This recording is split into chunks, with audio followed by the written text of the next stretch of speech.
At exactly 3:47 p.m., the ground in Africa stood still, yet 3 continents trembled. No bombs fell, no tanks rolled, no earthquake struck. Only the sound of a pen sliding across paper in Ouagadougou, the capital of Burkina Faso, a nation once dismissed as too small, too poor, too weak, had just signed a deal worth $17 billion, not in oil, not in gold, but in gas, liquid gas buried beneath African soil, suddenly unleashed with a single signature. Within the hour, phones rang nonstop in Washington, Paris, Brussels, and London. Behind closed doors, officials rushed into emergency meetings. They were not panicking over an explosion, but something far more dangerous, a revolution written in numbers, a revolution that cut them out of the very game they had controlled for more than a century, $17 billion. Let that number echo in your mind. The largest gas deal in African history, signed not with Western oil giants, but with India, Asia, and Africa joining hands, bypassing the banks and currencies of the West. No dollars, no euros, no CFA franc, the colonial chain that tied African economies to Paris for over 50 years. This contract was inked in rupees and a brand new African currency, a direct challenge to the financial empire that has ruled energy and money since World War II. For decades, they told Burkina Faso it was impossible, too risky, too costly, too ambitious. But now, the so-called impossible has become reality, and the very capitals that once mocked this nation are trembling in fear. Beneath Burkina Faso lies 3 trillion cubic meters of gas, enough to power half of West Africa for a century. And today, for the first time, that power rests in African hands. So the question is not only about Burkina Faso, it is about the system itself. What happens when a nation once treated as a pawn suddenly flips the chessboard? What happens when the poorest in the room signs a deal that shakes the richest? If you want the truth, the Western headlines will never show you. Hit that subscribe button right now, because what comes next could shake even Washington to its core. No dollars, no euros, a $17 billion gas bombshell, $17 billion. Not aid, not charity, investment. The largest gas deal ever signed on African soil. And the signature came from Ouagadougou, a city the West long dismissed as powerless. Here is what the deal really means. For decades, multinational giants, Shell, Total, Exxon, studied Burkina Faso's soil. They mapped the Tano Basin and the Volta Basin. They knew the numbers: 3 trillion cubic meters of natural gas, worth over $200 billion at market price. But they always told the same story: too hard, too expensive, too risky. What they truly meant was too much power for Africans, because natural gas is not like oil. You cannot just drill it, load it into barrels, and ship it out. To use it, you must build massive liquefaction plants, pipelines, cooling systems, and specialized shipping terminals. That requires billions in infrastructure, billions in long-term commitment, and billions in technology. For years, the West refused to bring that investment to Burkina Faso. They wanted the gas cheap, raw, unprocessed, so they could take it abroad, refine it, and sell it back as liquid gold. India broke the pattern. India came not with empty promises, but with blueprints. Their proposal was not to take, but to build. Not to strip Burkina Faso's wealth, but to transform it on Burkinabe soil. $7 billion will go into state-of-the-art gas plants, giant steel cities rising from the ground, staffed not by foreign bosses, but by thousands of Burkinabe workers. $4 billion will lay pipelines, not just exporting energy, but creating an internal grid to electrify every village, every factory, every school across the nation. $3 billion will construct modern ports, proof that being landlocked no longer means helpless. $2 billion will fund training, sending Indian experts into classrooms and Burkina Faso youth into workshops, creating the next generation of African energy engineers. And $1 billion will build roads, housing, and communications, ensuring the wealth does not sit in bank accounts, but flows into everyday life. This is not just economics. This is revolution.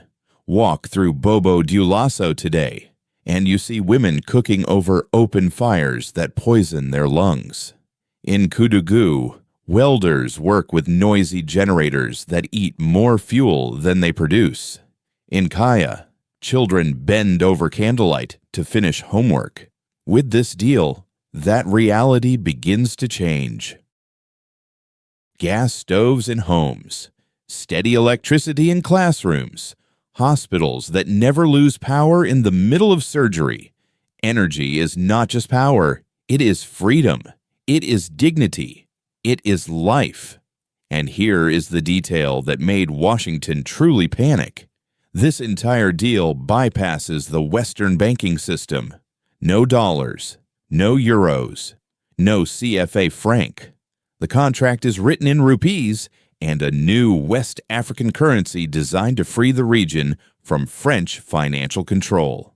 For over 60 years, every drop of oil, every ounce of gold, every ton of minerals leaving Africa has been priced in dollars.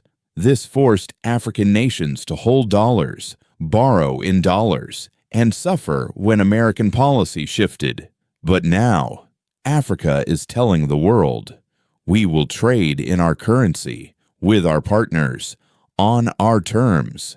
That is why this is not just a gas deal, it is a declaration of independence. It signals to every African nation, you do not need the IMF, you do not need the World Bank, you do not need Paris to approve your development. You need partners who invest, not colonize. And for the first time, that door has been opened. But revolutions create enemies. Western capitals are already working to sabotage. Pressure on Ghana and Togo to refuse port access. Sudden environmental concerns raised in international media, the same media that ignored oil spills in Nigeria and uranium waste in Niger. French energy companies, who called Burkina's gas worthless 2 years ago, now return with desperate offers. The panic is clear. The balance has shifted. So I ask you this. If a country the world called powerless can shock Washington with one signature, what happens when the rest of Africa follows? And if you want to see how this story unfolds, how far this revolution goes, make sure you subscribe right now, because what comes next could shake the very foundation of America's global power. When Washington panics, the deal that set off global alarm. The ink had barely dried on the $17 billion gas deal when the real earthquake struck, not under African soil, but in the halls of power across the globe. Within hours, officials in Washington, Paris, and Brussels were scrambling, their carefully constructed order suddenly threatened by a nation they once called irrelevant.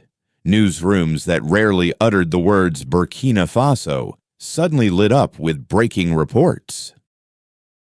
Emergency meetings convened in European capitals, and across Africa, whispers turned to roars. Could this be the moment the continent breaks free from financial chains? But let us step back. Why did this deal ignite such fury? The answer lies not only in money, but in memory. For generations, Africa's wealth was dug, drained, and shipped away, leaving behind poverty and dependence. Ancestors were buried in colonial mines while their gold and oil fueled European prosperity. Children studied by candlelight while foreign corporations claimed the continent had nothing to offer. And now, suddenly, the tables turned. A nation written off as powerless had signed a contract that gave it the keys to 3 trillion cubic meters of gas. It was not just a business deal, it was a statement. Africa would no longer wait for permission. The emotional weight inside Burkina Faso was overwhelming. Imagine the mother in Gawa cooking on a clean gas stove instead of smoky wood. Picture the student in Kaya reading under steady electric light instead of a flickering candle. Envision the surgeon in Fada operating without fear of a blackout. For millions. This deal was not numbers on a page. It was dignity made tangible. And it was precisely this shift from desperation to self-determination that terrified the West. Because power is not only about money, it is about control. And when you lose the ability to dictate another nation's future, you lose more than influence. You lose the illusion of superiority. The backlash came swiftly. Western diplomats pressed neighboring Ghana and Togo to reconsider port agreements. The World Bank suddenly discovered funds for alternative projects designed to block Burkina's path. International media, silent for decades about oil spills in Nigeria or uranium waste in Niger, suddenly found its voice, raising alarms about the environmental risks of gas. The hypocrisy was as clear as daylight. France, once dismissive, returned with hurried offers to partner on gas projects. American envoys arrived with briefcases full of counter deals. But the truth was undeniable. Their panic revealed their weakness.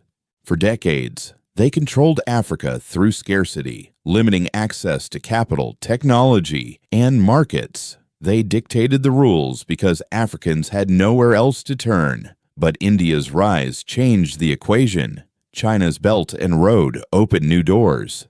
The monopoly was broken. This was the emotional peak, a moment when ordinary Burkina citizens looked at the future and saw a possibility where once there was only resignation.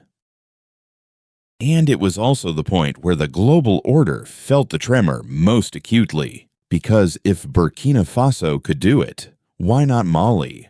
Why not Niger? Why not a dozen other nations sitting on untapped resources the West once dismissed? So here's the question. If a landlocked nation once mocked as powerless can spark panic in Washington with a single signature, what happens when the entire continent follows? If you want to witness how this revolution unfolds, how far Africa can push back against centuries of control, hit that subscribe button right now. Because the aftershocks are only beginning. From candles to power plants, how 17 billion could rewrite a nation. Revolutions are not measured only in money. They are measured in lives changed. And in Burkina Faso, the ripple effects of this $17 billion gas deal are already reshaping the very fabric of society. For decades, ordinary Burkina citizens were told to expect little. Power outages were a fact of life. Young people left villages in search of opportunity abroad, only to risk their lives crossing deserts and seas. Hospitals ran on shaky generators. Schools functioned with no electricity. Survival was the norm. Development felt like a distant dream. But now, the story is shifting. With massive gas plants under construction, more than 50,000 jobs will be created directly, and hundreds of thousands more indirectly.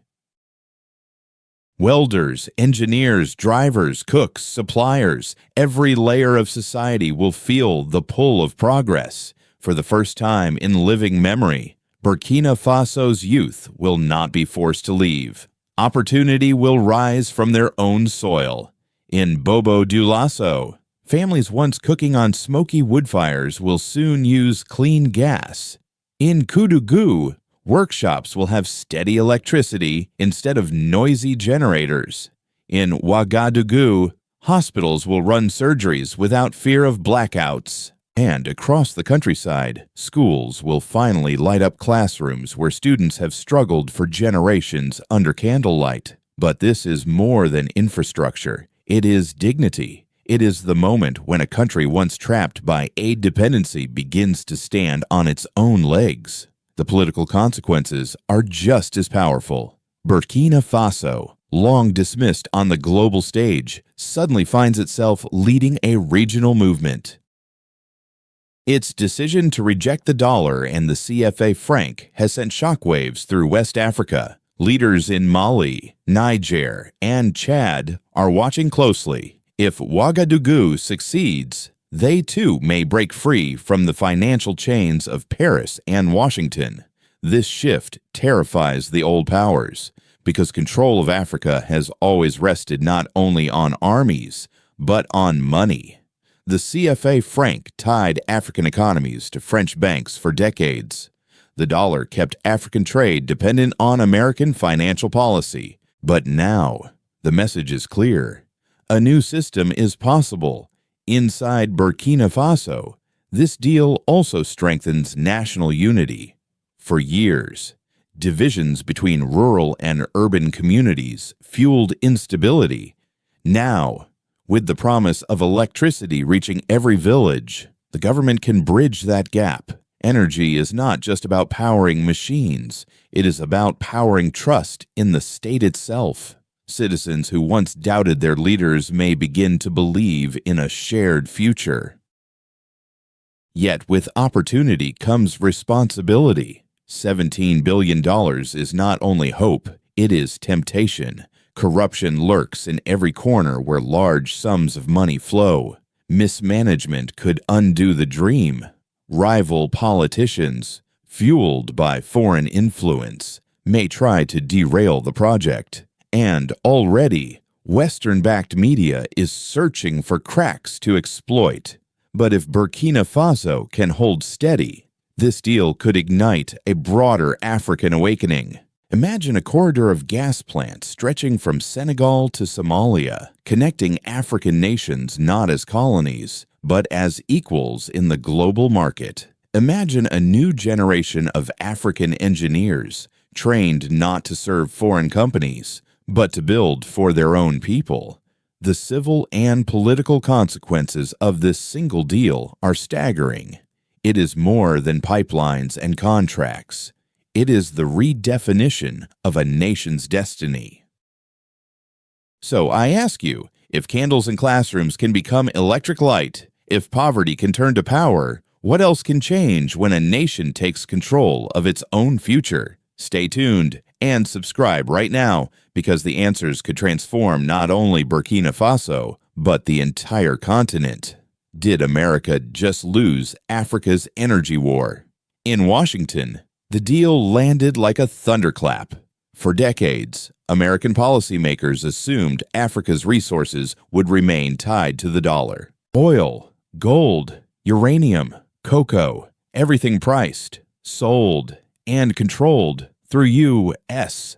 currency and Western banks.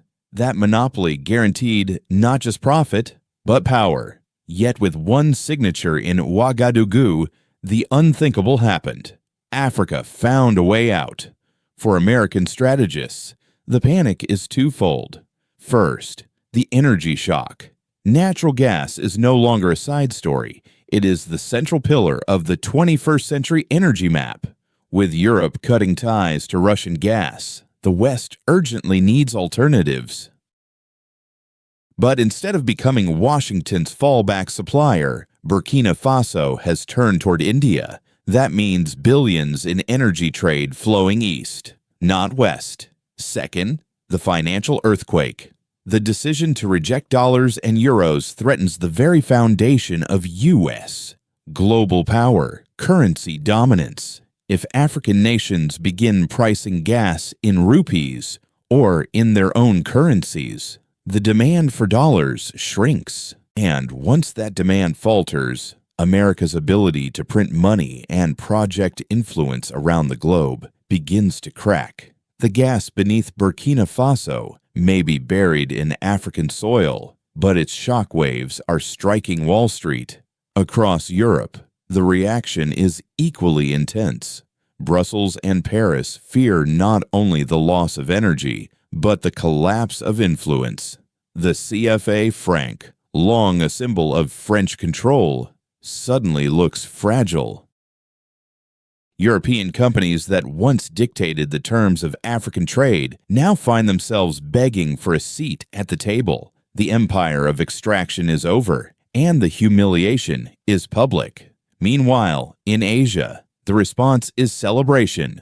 For India, this deal is a lifeline. Its economy is booming, its population exploding, and its hunger for energy insatiable. Dependence on the Middle East is risky. Dependence on Western-controlled markets is costly. But African gas is both closer and politically cleaner. In New Delhi, the deal is hailed as a masterstroke, securing decades of energy while forging a historic partnership with Africa. China, too, is watching carefully. While it is not part of this deal, Beijing sees the potential of a new Africa-Asia corridor that